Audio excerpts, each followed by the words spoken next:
రాష్ట్ర ప్రభుత్వ విధి నిర్వహణలో ఉన్న ఐపీఎస్ అధికారులు ఏదైనా దుర్ఘటన కానీ అనుకోని సంఘటనలో మరణిస్తే వారిని ఆదుకోవడానికి 2 కోట్ల రూపాయలు ఐపీఎస్ అధికారులకు ఏదైనా జరగరాని సంఘటన జరిగితే ఆదుకోవడానికి నేను వచ్చిన తర్వాత 2 కోట్ల రూపాయల కుటుంబానికి ఇవ్వాలి అని ఈరోజు మనం నిర్ణయం తీసుకున్నాం. అడిషనల్ ఎస్పీ డిఎస్పీ స్థాయి అధికారులకు ఏదైనా జరిగితే 1.5 కోటి రూపాయలు ఇవ్వాలి అని, అదేవిధంగా మిగతా సిబ్బందికి కూడా మనం ఏ ప్రాణ నష్టం జరిగినా అనుకోకుండా ఏదైనా అవాంతరాలు జరిగి అంగవైకల్యం వచ్చినా శాశ్వతంగా కుటుంబాలను ఆదుకోవడానికి ఈరోజు తెలంగాణ రాష్ట్ర ప్రభుత్వం ప్రణాళికలను సిద్ధం చేసింది.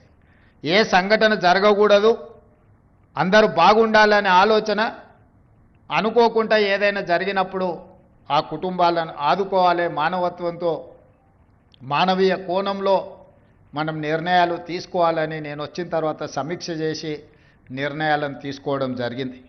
ఇదే కాకుండా ఈరోజు విధి నిర్వహణలో అన్ని శాఖలకు సంబంధించిన సిబ్బంది ఉదయం 10 గంటలకు ఆఫీస్కి వస్తే సాయంత్రం 5 గంటలకు 6 గంటలకు 7 గంటల లోపల ఇంటికి చేరుకుంటారు.